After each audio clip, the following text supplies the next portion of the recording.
All right. What I'd like to do is just take a few minutes and go over the history of relay. Okay. One of the biggest things that we know when people do Relay for Life is that they do it as part of their local community, and they do it to help friends, neighbors, family members, whatever the case may be, in the fight against cancer. And they want to eradicate cancer. But what a lot of people don't know is, how did we start this? Okay, how did somebody come up with this idea to do a fundraiser called Relay for Life? The way it started was back in 1985. Back in 1985, there was a doctor that was out in Washington State, Dr. Gordy Klatt.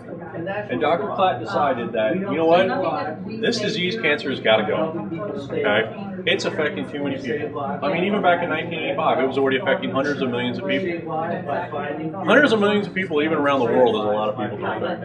So he figured, if I raise enough money, I can help support the scientists and the doctors that are looking for that cure. So on one day in 1985, down in Tacoma, Washington, he decided to take a walk. And he walked around a school track for 24 hours straight. Probably a couple bathroom breaks, but pretty much straight. Out of those 24 hours, he walked 83 miles. 83 miles in 24 hours. That's a long walk. Very long walk. That one day, that 24 hours of his life, by gathering support from friends, family, local businesses, everything else, he raised $27,000 on his own. Okay, 24 hours, $27,000. It's a lot of money. So he, during that 24 hours, he had a few minutes to think, and during that thinking, he said, "How can I make this larger? How can I have other people join me? How can I make this statewide even?" So the next year, he got together with a lady by the name of Pat Flynn. She's also known as the mother of Relay. Well, Gordy and Pat decided, let's make it a team event. We'll get teams together, they'll raise money, and as long as one person from that team stays on that track during that event, they're part of that event and that team's raising money. That year, the first team event year, they raised $33,000. $60,000 in 2 years because 2 people had a brainstorm. Now, 25 years have gone by. 25 years, we've now raised, as a community, as a Relay for Life community, not a Washington County, not even a nationwide, but an international-wide community. We've raised $3.86 billion for the fight against cancer. How we raised it is folks like you. We have taken the passion and the goal, the common goal to eradicate cancer, and raise that amount of money in 25 years. One of the biggest things that people always talk about is, well, you know, Dr. Klatt had a great idea, and he must have been a genius because he came up with this idea of Relay for Life. Well, he wasn't the first. The first actually group or individuals that did a charity event to raise money for a disease was generations before him. And that was for a disease that we now no longer have to worry about, called polio. So if we were to ask everybody in this room if anybody has ever been personally affected or knows somebody personally affected by polio, you might have 1 or 2 cases, but not many. Okay, so 3-4 generations ago, someone decided, let's eradicate polio. They got together just like Dr. Klatt did with individuals. They raised money. That disease is gone. Think about this. 2 generations from now, how would it be to sit in this room or to sit in a stadium, a sports stadium with 80,000 people?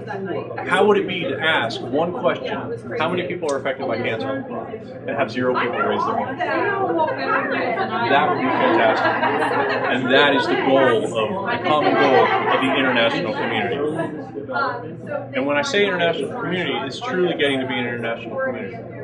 We've grown from 1 person in 1985 to not only over 5,146, I believe, is the number of actual events across the U.S. last year, but 18 other countries as well. Okay, not just the U.S.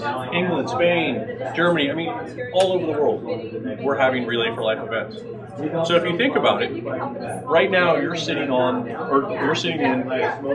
official event for the kickoff of Washington County's Relay for 2011. At the same time, you have hundreds of thousands of people. Okay, just in the U.S. alone, we have over 100,000 volunteers putting these events together.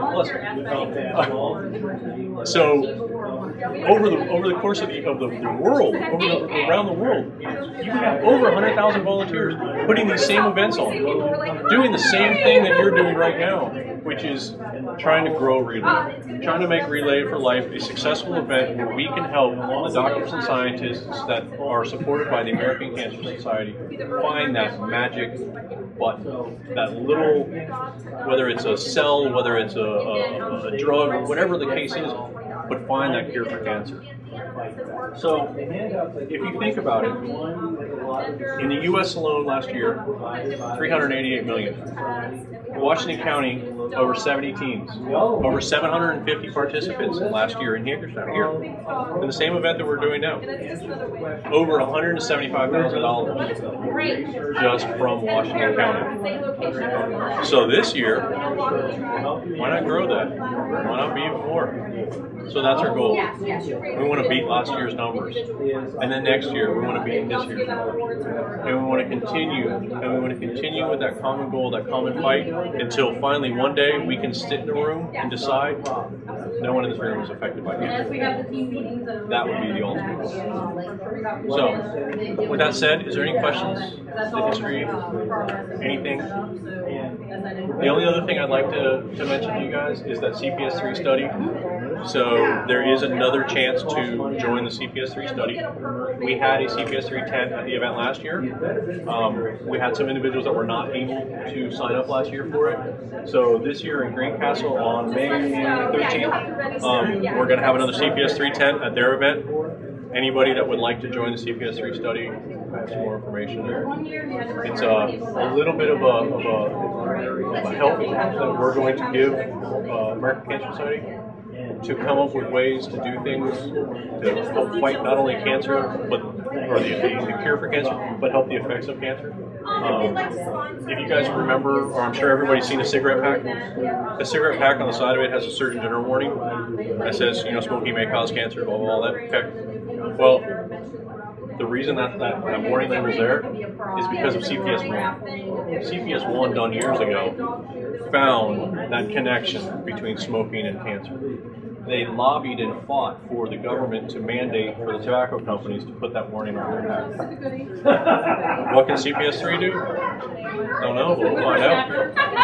So, other than that, thank you guys very much for coming out.